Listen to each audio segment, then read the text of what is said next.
Hello everyone, welcome back to my channel. आज हम chapter acid bases and salts के कुछ इंपॉर्टेंट क्वेश्चंस एंड आंसर्स को discuss करेंगे जो काफ़ी टाइम बोर्ड एग्जाम में आते हैं। तो यहाँ पे सबसे पहला मेरा क्वेश्चन है, rain water conduct electricity but distil water does not. हमारा क्वेश्चन का मीनिंग क्या है कि जो रेन वाटर है वो इलेक्ट्रिसिटी कंडक्ट करता है, लेकिन जो डिस्टिल वाटर है ये इलेक्ट्रिसिटी को कंडक्ट नहीं करता है। तो हमें इसका रीज़न बताना है। तो एक्चुअल में जो डिस्टिल वाटर है वो प्योर फॉर्म ऑफ वाटर होता है, जो कि ना ही एसिडिक है और ना ही बेसिक नेचर का है। तो प्योर फॉर्म ऑफ वाटर जो कि ना एसिडिक नेचर का है ना बेसिक नेचर का है, इसीलिए ये डिसोशिएट नहीं होगा आयंस के फॉर्म में। और जब आयंस के फॉर्म में डिसोशिएट नहीं होगा तो इलेक्ट्रिसिटी भी कंडक्ट नहीं हो सकता, क्योंकि इलेक्ट्रिसिटी को कंडक्ट करने के लिए आयंस की ज़रूरत होती है। उसी हिसाब से अगर हम दूसरी तरफ रेन वाटर की बात करें तो रेन वाटर क्या होता है, इसमें काफ़ी इम्प्योरिटीज़ रहती हैं, आयनिक फॉर्म्स में रहती हैं इम्प्योरिटीज़। तो आयंस के होने की वजह से जो रेन वाटर है वो इलेक्ट्रिसिटी को कंडक्ट कर सकता है। तो इसका आंसर हम कैसे लिखेंगे? Distil water is a pure form of water, it is neither acidic nor basic in nature. So distilled water does not dissociate into ions and conduction of electricity requires free ions।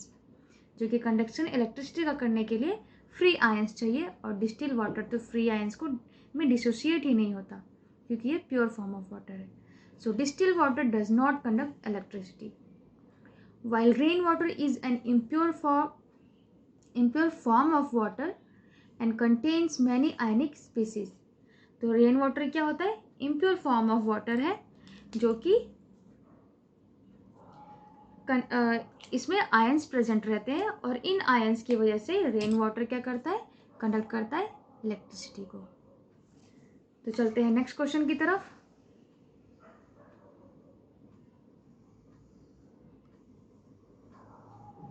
We feel burning sensation in the stomach when we over eat. जब भी हम कुछ extra चीज़ें खा लेते हैं, कभी हमें बहुत मनपसंद की चीज़ें मिल गई तो हम उसको बहुत ज़्यादा खा लेते हैं, लेकिन उसके बाद हमें क्या होता है? बर्निंग सेंसेशन फील होता है स्टमक में। तो वो क्यों होता है, इसका भी रीज़न बताना है। ये सारे क्वेश्चंस मैंने गिव रीज़न के फॉर्म में लिए। एग्जाम में भी आपको सीधे सीधे गिव रीज़न ही इसका पूछा जाएगा। तो we feel burning sensation in the stomach when we over eat. तो इसका आंसर क्या हो जाएगा? We feel burning sensation in the stomach when we over eat because too much HCl is produced in our stomach which causes burning sensation. हमारे stomach में भी HCl का कुछ लिमिट है कि कितना ही रहना चाहिए। अगर excess amount of HCl produce होगा तो हमारे स्टमक में क्या होगा? एक बर्निंग सेंसेशन, जिसे कि हम एसिडिटी कहते हैं, हमें फील होगा। तो जब भी हम किसी चीज़ को ओवर ईट कर लेते हैं तो हमारे स्टमक में HCl ज़्यादा प्रोड्यूस होने लगता है, जिसकी वजह से हमें एक बर्निंग सेंसेशन या एसिडिटी फील होती है। इसे ठीक करने के लिए हम बहुत सारे एंटासिड्स ले सकते हैं, जिससे कि हमारा जो एसिड प्रोड्यूस हो रहा है वो न्यूट्रलाइज हो जाएगा और हमें बर्निंग सेंसेशन और एसिडिटी से रिलीफ मिलेगा। नेक्स्ट क्वेश्चन,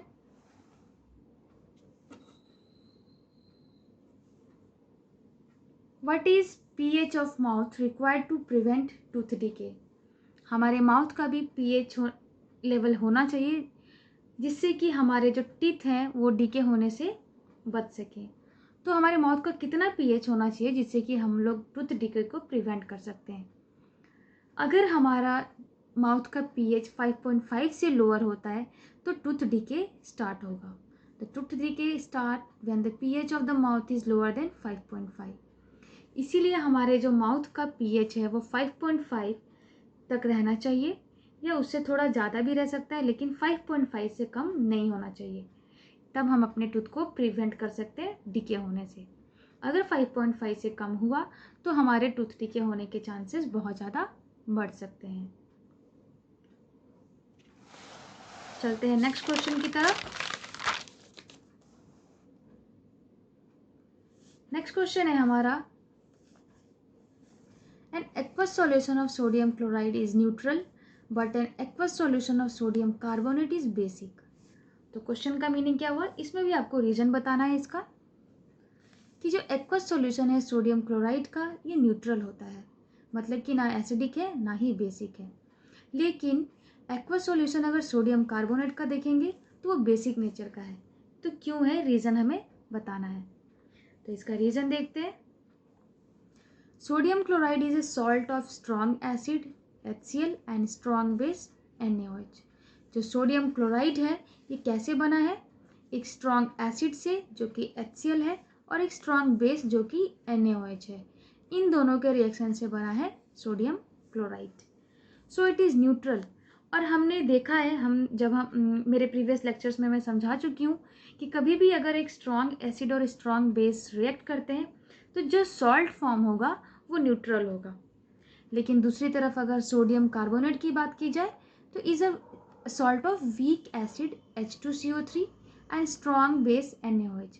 लेकिन जो सोडियम कार्बोनेट बन रहा है ये कैसे बना, एक वीक एसिड से और एक स्ट्रॉन्ग बेस से। तो जब भी वीक एसिड और स्ट्रॉन्ग बेस को रिएक्ट करवाते हैं तो इसमें जो सॉल्ट फॉर्मेशन हो रहा है वो सॉल्ट डिपेंड करता है कि क्या चीज़ स्ट्रॉन्ग है। तो यहाँ पे हम देख रहे हैं कि बेस जो है वो स्ट्रॉन्ग लिया हुआ है, इसीलिए जो सोडियम कार्बोनेट का नेचर है वो बेसिक होगा। तो बहुत ही सिंपल है, जो भी चीज़ स्ट्रॉन्ग है सॉल्ट में उसी का नेचर आएगा। सबसे पहले वाले में देखा हमने कि स्ट्रॉन्ग एसिड स्ट्रॉन्ग बेस है जिससे कि न्यूट्रल सॉल्ट बना। दूसरी तरफ क्या हो रहा है, एक वीक एसिड और एक स्ट्रॉन्ग एसिड से बन रहा है सोडियम कार्बोनेट, जिसकी वजह से बेसिक नेचर है इसका, क्योंकि स्ट्रॉन्ग बेस है इसके अंदर। तो ये हो गया आपके कुछ क्वेश्चंस जो कि एग्जाम में काफ़ी आने के चांसेस रहते हैं। मिलेंगे हम नेक्स्ट लेक्चर में कुछ और टॉपिक्स के साथ।